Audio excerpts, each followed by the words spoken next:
Yo dudes, this is Logan at Riskless Review, where I test products you don't have to. So today we've got a recipe for you all. I made a pumpkin pancake recipe years ago that I've shared around with friends and coworkers, and everybody's loved that pancake recipe.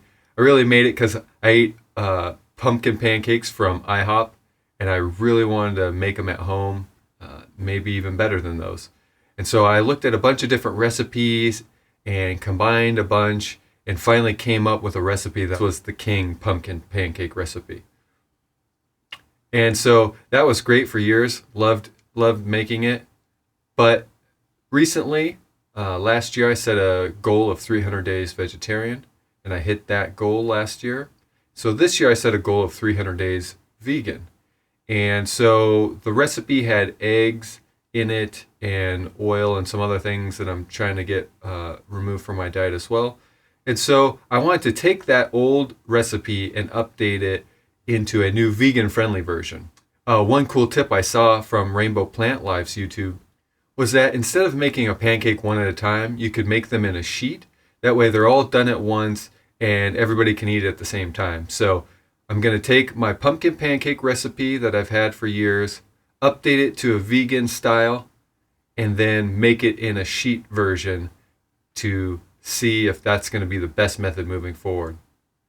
So with that, let's get to the recipe. All right, to start this recipe, we're first going to set the oven to 425, get it preheating, and make sure your rack is on the center rack. All right, so now we're going to put some parchment paper onto a baking sheet.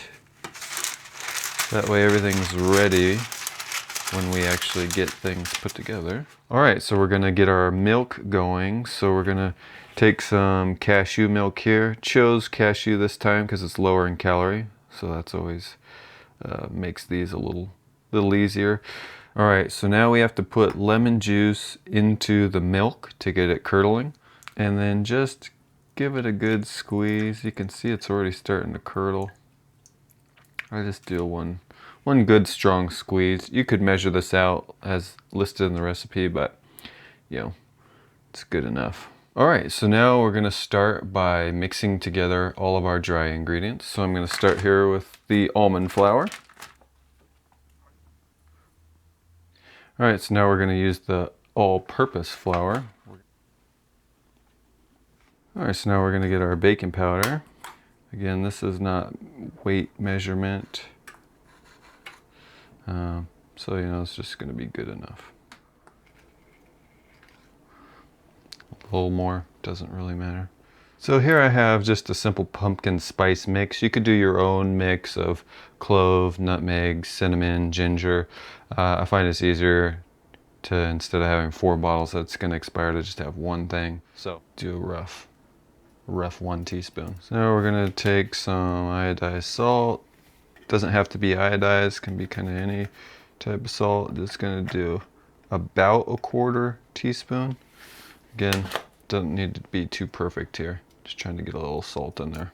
Now that we have our dry ingredients, we're just going to mix it all up so it all disperses cleanly. You want that baking powder especially to be mixed throughout, because that's what's going to give the bubbles and the air and the rise to it all. We also are using 2 types of flour, so you want that dispersed cleanly and evenly. So, you know, just taking a wooden spoon, stirring it about, trying to make it look consistent. It's looking pretty nice so far. All right, what I'm gonna do is make a little spot for the pumpkin puree now. So here we got some pumpkin puree. You can use canned, you could do it yourself with a real pumpkin, but we're gonna use canned today. We just need 80 grams of this, so we're gonna just measure it out, flop it right in the center. You'll see why I'm doing it in the center here. We're gonna be adding our wet ingredients here shortly. There's 80 grams perfectly. I'm gonna kind of make a little spot that other liquids can sit there. I want my vanilla extract not touching the dry stuff quite yet. So here we've got our pure vanilla extract. Again, don't have to be too precise. I'm just going to use this 1/4 teaspoon again, pouring it over the top in case, I go over, it doesn't matter, it'll just go into the recipe.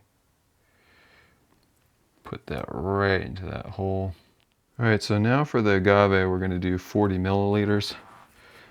I'm gonna kind of try it right on top of the pumpkin. There we go. All right, now we're gonna take our milk and lemon solution that's been sitting there kind of curdling.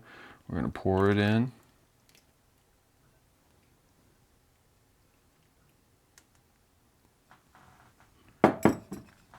Now we're gonna mix it all together.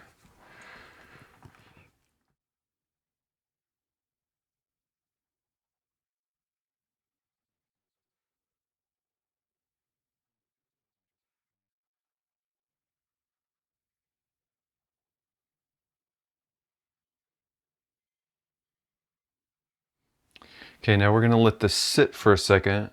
That way it can start to do its reactions. It can start to get some bubbles and raise up in there. So we're just gonna give it about 2 to 3 minutes until we start to see it start to bubble and do a little bit of action. So it's looking a little airier than it was before. Maybe not amazingly airy yet, but I'm gonna call that good enough for this one. Now we're gonna pour it onto the parchment paper. Helps to kind of get it in different spots to start with, so you have less pushing to do.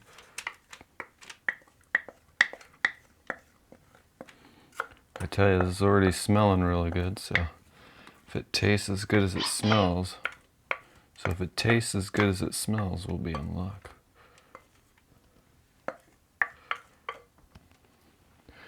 So I made a generally lighter batch, so I'm kind of not going to necessarily spread it to the full edges of the parchment paper. I'm just kind of going to get it into a general shape that I can cut into 2 to make kind of 2 portions. One for me, one for my beautiful, lovely wife who's helping me today.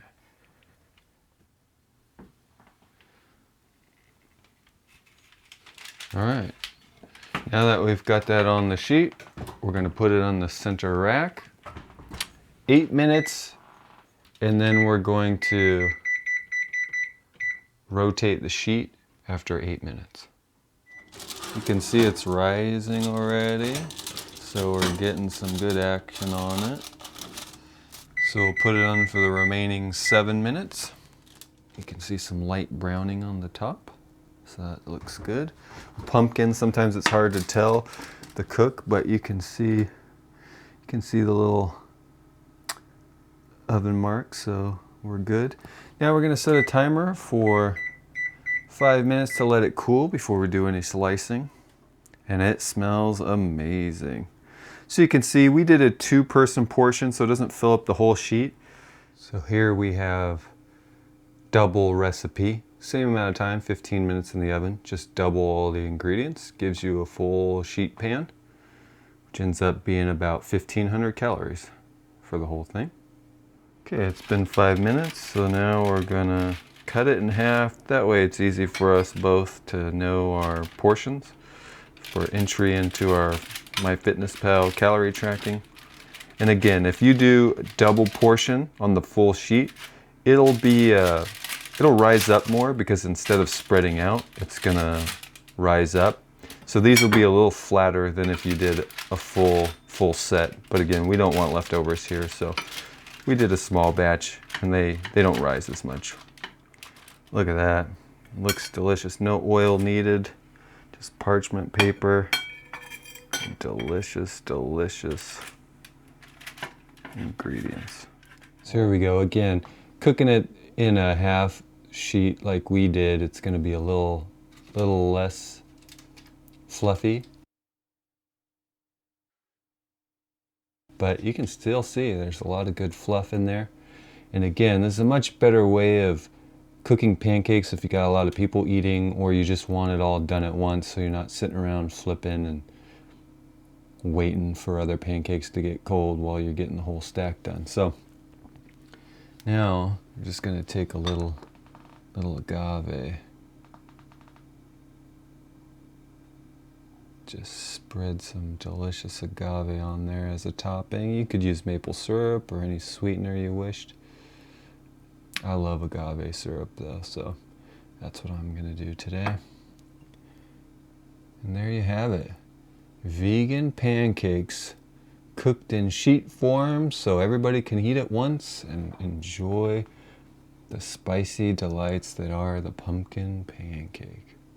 All right, so after making the recipe and eating it, it's absolutely amazing. I mean, it's so good. It's better than the original version. I love this version. People have always said this is kind of the best thing I know how to make, right? This is like their favorite recipe from me. Again, I don't cook a whole lot, but it's definitely, I like to bake more than cook, so this is definitely one of my strong recipes. However, I think this is better. My wife also thought that this is the best thing that I've ever made. So highly recommend this vegan pumpkin pancake recipe. And I think making it in the sheet format like Rainbow Plant Life had shown is definitely the way to go. It's a game changer to make pancakes in a sheet format. You don't have to wait over the griddle. You just cook it all at once. Everybody gets to eat at once. They're all warm. Very, very good method. Highly recommend. And I hope you enjoy this pancake recipe for years to come. Leave a comment down below if you made it and you enjoyed it. Let me know if there was any alterations you did to it to maybe even take it to the next level. But hope you enjoy. Talk to you soon.